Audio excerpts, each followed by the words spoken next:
Hello, everyone. This is Helen Chow with Interview Right Consulting. I have with me Marilyn. Um, Marilyn is the founder of Delta Strategies for Marketing. Marilyn and I actually met on Meetup. She came to one of my Meetup events that talks about career, and Marilyn talked about her expertise, which is resume and professional marketing. So, Marilyn, would you mind telling us a little bit about your service and what inspired you to do what you do? Fine, and thank you, Helen. You are so venturesome, and I'm glad to be here with you. And I love marketing. I am a marketer, I'm a market communication specialist. And who would guess that resumes are just about a perfect way to apply everything that everybody knows about marketing communication? So I do view a resume as a person's marketing communication and apply a lot of the kinds of things that big branders use that make them so successful. If you think of Rolex watches and other luxury goods, you can see that developing an aura about a product, doing some branding, can develop a mystique and testimonials and things of that sort, which may or may not be on the actual resume, but those create charisma and really set somebody up for a resume to represent them in the absence of their wonderful personalities. So I write resumes a lot. I see a lot of really terrible resumes. I feel really sad that people are leaving a lot of their best advantages on the table, you might say. Um, but it's a fun thing to do. It's a brain tease. It's a puzzle, and it certainly is not easy. Mm-hmm. Good. Um, I know you work with professionals of all backgrounds, but can you share with us how diverse your clients are? I They are very diverse, and the presentations that they need when they're making their career changes are also very diverse. We have the extremely conservative areas of academia, hard sciences, healthcare in some cases, and those resumes need to fit the audience that is going to see them. And then we have the people on the other extreme who are very expressive, the creative fields, who have to show in their resumes some of that creativity. So it's kind of a double-edged sword for those people. And that they, for example, graphic artists, I think now are using two columns for their resume and tend to put a lot of color and a lot of use of interesting type and type sizes, a lot of variety. And so it really varies widely. Mm-hmm. And for you, do you have any specialties in terms of, uh, working with um, emerging professionals like recent grads, or people who are like mid-stage career or later stage career? Do you have a specialty? I would say if there is any specialty, it is people who are in transition. Mm. This can be people who are moving, maybe they want to take their capabilities to a new application environment, maybe a new industry or a new product area. And then there are people who've had gaps in their experience, and they have decided that they don't like the career they've been in, and when they re-enter the workforce, they want to do something entirely different. And then there are the people who are in emerging careers and graduates, and certainly a new certification, a new degree puts them on a new plateau with new targets. And also people who have been in the marketplace for a year or two and maybe have not gotten in quite the right um, job area for them or the right career positioning, and they are realizing that and want to get back to what they wanted to do when they set out to get their education and plan their careers. Mm-hmm.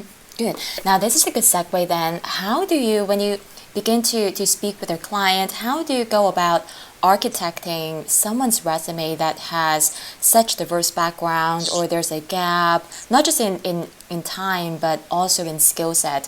What is that creative process like?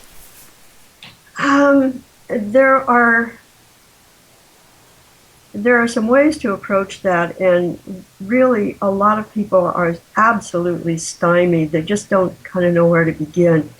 My impression is that people who need to update their resume and get themselves into the job market again tend to get out their past resume, look at some job postings, maybe get out their calendars and look at maybe some performance reviews. Those are the kinds of resources that are readily at hand. And that really is not, that those are okay to do, but that really is just a place to sort of dust things off. And then the next thing a person has to do is really understand that if they're targeting a new opportunity, they need to settle on some kind of job category. Because a job category will then allow them to go to the postings of that category and will allow them then to understand the keywords and what the employers are needing. And that really is their best guide to what their resume has to be reshaped to do. And I do emphasize reshaping. I encourage people to go through quite a lot of analysis of those job postings and then go back over their past experiences and really re-express or recast the past so that they are using terminologies to describe even their past positions that is current technology. As you know, in the fields of communication, social media, new media, technology, everything is changing rapidly. So even experiences that were 5 years ago can benefit from redescribing those in ways that are more up to date. One of the really sad things I see is when people have the impression that all they have to do for their resume is just layer on their most recent position. And that is sad because there is so much more that they could do, and they really need to look forward, develop a resume that is a very, very close fit to the target. And I know, Helen, you as a recruiter, working for your clients, have a specification. I think you have a reputation from what I've heard of finding exactly the right person for the spot that your client is hiring you to do. And the only way that people can really compete to get past your screening, say, would be to develop a resume that is very closely targeted and very closely matches the postings that they see. Good. So, say for example, if an emerging professional comes to you and say, I want to be a marketing automations person, and the latest marketing automation would be like the Marketo, the Eloqua. Now, knowing that they might not have that experience because they just get out of school, will you recommend them to get certain certifications before they work on the resume, or how do you go about providing that counseling?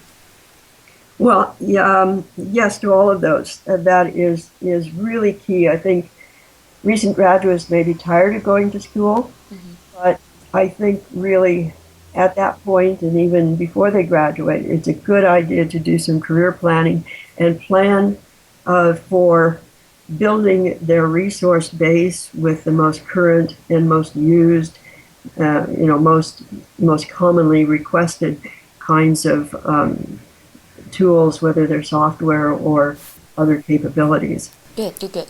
Now, this is a different layer of question or different angle, especially when it comes to people who hasn't had a lot of jobs under their belt. When you consult with their clients, do you see yourself having to debunk some of their misconceptions they may have about resume writing? I think things that I can come up on the interview side, not so much on the resume side, is, oh, you cannot talk about money during the interview. Some people, they would even say right off their bed and said, wow, that's a really straightforward question. Oh, I don't really feel comfortable talking about that. I'm like, well, we should really talk about money. So in your industry, is there any misconceptions you see yourself debunking a lot? Um, with recent graduates, I really think that they do have a challenge because they don't have that experience. So they don't have achievements, they don't have challenges met, changes made, a record that they can point to. So I have done a lot of resumes for people recently graduated. Hopefully they've had an internship. If not, they should go get one or two. And across people who are in transition, who've had a lot of experience, and people who have just recently graduated or are very early in their careers, we look at achievement because somebody who is coming in as a new person, whether they're going into a management training program or into an internship or a temporary position that has some potential for long range, they need to show evidence that they can accomplish things. So we do look into their almost to their childhood, not quite, but we can look at sports teams. We can look at leadership positions they've had in school, projects that they've initiated, even associated with their coursework in college. So we try to pull achievement in to show achievement, but to show an ability to take initiative, evidence of leadership, and particularly kind of confirmation from others that have chosen them to be leaders in clubs or school projects. Debunking, sometimes they put too much on their resumes, and I think the advice I would give to people is to be sure to look at the job postings that they are targeting and stay relevant to those. And certain hobbies should come off. Sometimes extensive travel and living in other countries can be relevant. It shows breadth. But they need to really screen, I think, carefully to understand, is that experience relevant? Does it show something about them that will be of interest to an employer? Good. I think you touched upon a spectrum of emerging professionals where they might not have extensive experience now. So for me personally, by the time I was maybe like 23 years old, about getting ready to get out of school, I had maybe 5, 6 jobs under my belt. Had a really long internship at Schwab where I wore multiple hats. I had been a teacher, had been a live-in nanny, had been a waitress. So I think there's also a group of professionals like me who supported themselves through school, had a lot of different, just a wide variety of jobs. Now, someone who present that sort of information to you. What advice do you have for someone like that as they organize their career, as they organize their resume? What would you tell them to do?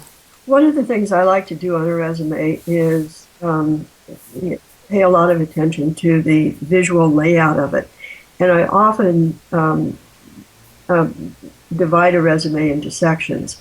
So in your case, with the Schwab experience, which is a well-known, well-established, very successful business, I would encourage you to give a lot of space to Schwab on your resume. And even though Schwab is a huge company, you probably didn't work for the whole company, you probably worked for a unit of it. So before you go into describing or making some of the bullet points, about Schwab, I would encourage you to put a little 2 lines about Schwab, what function you were working on there, and kind of what Schwab was attempting to do at that time, or what you were a part of. The reader of your resume just needs that kind of context. And then you would continue with some bullet points. Now, in your case, you said you had multiple hats there and maybe 2 or 3 different kinds of, you might say, job titles or internship titles. You would probably include those. You might have a description and bullet points under each. Or you might combine any jobs or hats and then just put, 4 to 6 bullet points, no more. With the other positions that you had that were less, business-like, being a nanny, being a waitress, working in a retail store, I'm not sure you did that, but whatever you might have done that would be general entry level, not considered business career, professional career, I would lump those into another section just called something like short-term positions while working toward degree, or something of that sort, which identifies those as the kinds of jobs that college students do. Now, people, they finish what they have to finish while they're in school. Now, imagine if they graduate to consult, they still have 1 more year in school. If, they have a chance to rewind back a year, what advice would you give them between now and their graduation when it comes to building out their career? Well, internships, volunteer kinds of things that would be related to their area of interest, going to some professional association meetings, and then planning ahead to get some of those certifications, or short courses, for example, on project management, that might give evidence that they really are serious about preparing for their careers. That's pretty much all the questions I have. Anything you would like to add, or actually better yet, would you mind telling us a little bit more about, I know you described your service at the beginning, but if people want to use your service or want to reach out to you, how do they go about doing that? Well, they can always go to my company website, and that is deltastrategies.com. And they could also just search on Delta Strategies for marketing, and I will show up there. I'm also on Yelp, and I'm in LinkedIn under my name, Marilyn Tullius. So I'm pretty easily discoverable. I'm over in Emeryville. Good. So, I'm, my phone numbers and email addresses are all over the place as well. Good. Now, would you mind if I post it here in the event some of our audience want to reach out to you directly? That would be fine. Be happy to work with anyone you'd suggest. Great. Well, thank you so much for your time, Marilyn. You're welcome. Great. I'll talk to you again soon. Thank you.